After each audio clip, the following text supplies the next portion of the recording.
복잡하고 어려운 뉴스 제가 쉽게 풀어드리도록 하겠습니다. 역시나 문현진의 뉴스창 시간이 돌아왔네요. 자, 도움이 되신다 한다면은 좋아요와 구독 꼭 눌러주시길 바라면서요. 이렇게 쏟아지고 있는 뉴스들 중에서 어떤 뉴스를 봐야 될지 모르겠다, 그리고 뉴스를 보더라도 이해가 잘 안 된다 라고 할 때 제가 여러분들이 투자하시는 데 있어서 정말로 중요하다 싶은 뉴스를 뽑아서 제가 항상 보여드리도록 하겠습니다. 자, 그럼 이제 오늘 뉴스 첫 번째 뉴스부터 바로 보도록 하겠습니다.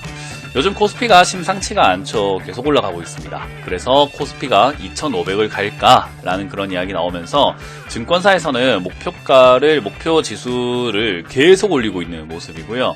삼성증권 같은 경우는 2,800까지도 보고 있더라고요. 그래서 아무래도 역시 돈이 많이 풀려 있고 지금은 기업 실적에 대한 개선 기대감들도 약간 생기고 있는 것 같고요. 거기다가 이제 백신도 나온다 뭐 그런 이야기 나오다 보니, 그리고 지수가 계속 올라왔다 보니 앞으로 더 가지 않을까라고 하는 지금까지 올라왔으니 앞으로도 더 갈 거다라고 하는 생각들이 조금 모여 있는 것 같습니다. 자, 그래서 이제 그런 상황 속에서 지금 코스피가 2,500 갈까 이런 이야기 나오고 있고, 여러분들께서도 다들 아시다시피 OECD에서 한국 성장률 전망을 역시 마이너스 0.8% 정도로 상향 조절을 하고 있습니다. 그러니까 하락을 크게 많이 하지 않을 거라고 보고 있는 거죠. 그래서 하락을 많이 하지 않을 거라고 보고 있다 보니 앞으로 쭉쭉쭉쭉 성장을 더 많이 할 것이다. 그래서 우리나라가 선진국들 중에서 37개국 중에서 1위다라는 이야기 나오고 있어요. 그래서 이런 뉴스만 보게 되면은 역시나 시장 앞으로 괜찮아질 것 같다라는 생각도 듭니다. 그래서 많은 분들께서 시장이 더 갈 것 같다라고 전망을 하시기도 하고, 그리고 시장은 지금까지 이렇게 선방을 잘 했으니까 앞으로도 그럴 거야. 그러니까 지금까지 1위가 유지가 되고 있으니까 앞으로도 그럴 거야 라고 생각하시는 분들이 상당히 많은 것 같아요. 그래서 지금 그런 분위기가 계속 만들어지고 있다 보니까 역시 많은 분들께서 시장 성장만 보고 있다는 거죠. 근데 그 이면을 들여다보게 되면은 역시나 상반기 적자가, 재정 적자가 지금은 111조로 역대 최대로 늘어나고 있다라는 점도 우리가 간과해서는 안 됩니다. 이 부채라는 것이 지금 당장에는 우리에게 커다란 충격을 주지는 않지만요. 부채는 결국 우리가 갚아야 되는 거고, 그리고 여러분들도 빚을 늘려보시는 분들은 아시겠지만, 빚을 늘렸을 때 내가 수입이 계속 고정이 되어 있다라고 한다면 그 빚을 탕감을 하거나 빚을 유지하는 데 있어가지고 무리가 되지 않지만, 수입이 줄어들게 되었을 때는 문제가 생길 수 있다라는 거죠. 그래서 이 빚이 늘어났다라는 것은 결국 운영을 하는 데 있어서 짐이 늘어났다라고 보시면 되겠고요. 그 짐이 늘어났다라는 것은 결국은 앞으로 부담이다. 그래서 지금은 제가 보았을 때는 기업이 실적이 회복된다라는 그런 느낌보다는 예전보다 훨씬 더 많은 회복을 해야 한다라는 것을 여러분들께서 기억을 좀 하셔야 되지 않을까. 그러니까 지금 회복되는 수준보다는 더 많은 회복을 해야 한다라는 것을 여러분들께서 조금은 눈여겨보셔야 되지 않을까 싶습니다. 그래서 일단 상반기 재정 적자가 111조로 역대 최대로 늘어났고, 그리고 세금이 23조 정도가 덜 거쳤다라는 거, 이런 것들 우리가 참고하고 포인트로 좀 잡아봐야 되는 내용이 되지 않나 보시면 되겠고요. 그리고 역시나 이제 코로나발 고용 불안에 기업도 직장인도 벼랑 끝이라고 하죠. 그러니까 이게 제가 아까 말씀드렸던 것처럼 빚을 늘렸을 때 그게 유지가 잘 되어질 수 있다면은 뭐 그렇게 나쁘진 않을 수가 있으나, 사실은 빚을 늘렸는데도 불구하고 그게 유지가 안 되게 되면은 역시나 우리가 좀 큰 위기에 처하게 되거든요. 그래서 지금 많은 기업들도 그렇고 또 많은 직장인들, 그리고 많은 자영업자들이 빚을 늘리고 있는 상황이죠. 왜냐하면 버텨야 되니까. 지금 이 코로나 때문에 힘들어져 있는 이런 상황에서 버텨야 하다 보니까 계속 빚을 늘려가고 있는데, 그런 과정에서 이렇게 수입이 줄어들 수 있는 고용 불안이 이어지게 되거나 자영업자가 자영업을 유지할 수 없게 된다면 역시나 큰 위기 상황에 놓여질 수 있다라는 것을 우리가 생각을 해야 됩니다.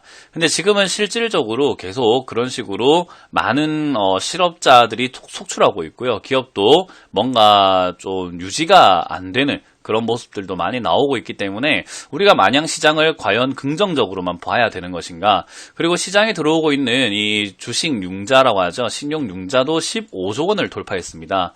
과거에 이제 최저점이었었을 때 3월 달이 최저점을 찍었었는데, 그때 6조 원대 중반 정도의 신용융자를 기록을 했던 것에 비하면 지금은 거의 2배가 넘어서는 정도의 융자가 생기고 있는 거죠.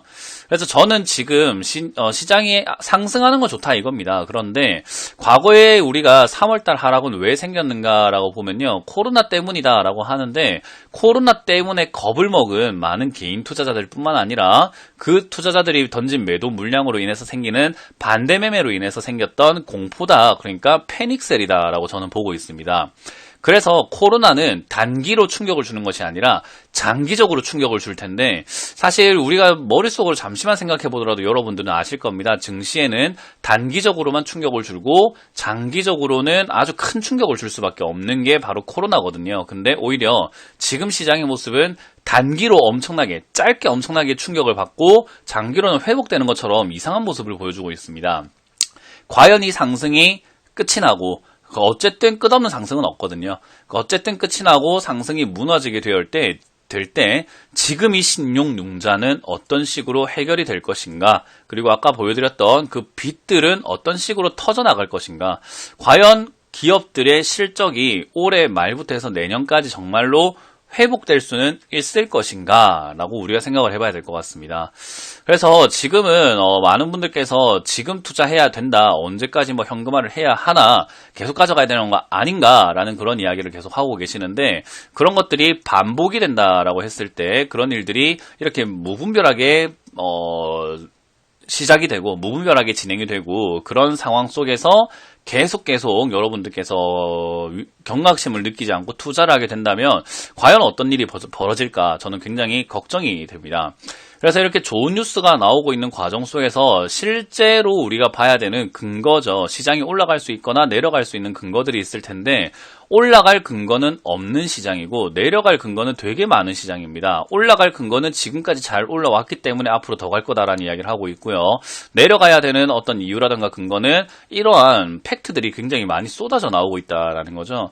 그래서 여러분들께서 지금 어떤 전략을 가지고 어떤 전망을 가지고 어떻게 대응하느냐는요, 지금은 큰 차이가 없겠지만 시간이 지나고 갈 어떤 위기가 쏟아졌을 때는 엄청난 차이를 불러일으킬 수밖에 없다라는 걸 기억하셔야 될 것 같습니다.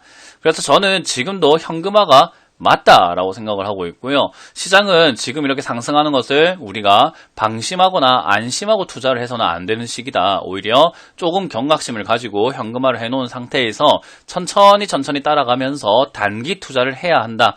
저는 저희 회원들과 함께 지금 계속 단기 투자를 하고 있습니다. 그래서 하루에도 한 종목씩은 거의 수익 실현을 하고 있다라고 보시면 되는데, 그런 상황에서 여러분들도 단타가 가능하다면 단타를 해야 되는데 언제든지 빠져나갈 준비를 하고 하시는 것이 어떨까라는 조언을 드립니다. 어떤 누군가에게는 에이, 무슨 이런 시장에서 자꾸 현금화야, 자꾸 난 투자해도 괜찮을 것 같아 라고 생각하시는 분들도 있을 거고요. 어떤 누군가는 그래, 내가 조심을 하자라고 생각하시는 분들도 있을 겁니다. 선택은 본인의 몫이기 때문에 제가 이래라 저래라 강요할 수는 없지만, 저는 현금화를 하는 것이 옳다라고 생각하고 있고 지금도 현금화를 하고 있는 과정이고요. 그런 상황에서 매매는 계속 꾸준히 하고 있고, 뉴스를 봤을 때 긍정적인 것보다는 부정적인 뉴스들이 아직도 훨씬 더 많고, 그리고 긍정적인 것은 아무런 근거가 없는 데에 비해서 하락을 할 수밖에 없는 내용들은 너무나 많이 나오고 있다. 여러분들이 과연 보고 싶은 것만 보고 있는 건 아닌지, 믿고 싶은 것만 믿고 있는 건 아닌지 한번 돌아보는 시간을 가졌으면 좋겠습니다. 자, 이렇게 오늘 5가지 뉴스를 살펴보았고요. 저도 좋은 뉴스가 나왔으면 좋겠어요. 그리고 좋은 뉴스가 나올 때 그냥 2500 간다, 2800 간다, 앞으로 좋아진다 이런 장밋빛 전망이 아니라 왜 그런지가 정확한 뉴스를 보면서 여러분들과 이야기하고 싶기 때문에, 그런 근거가 있고 정말로 성장하고 있다라는 팩트가 가득 담긴 전망치가 좀 나왔으면 좋겠다는 생각이 드네요. 그래서 여러분들도 조금 더 경각심을 가지고 투자하시길 바라면서 오늘은 이렇게 마쳐보도록 하겠습니다. 자, 지금까지 뉴스창의 문현진 멘토였습니다. 고맙습니다.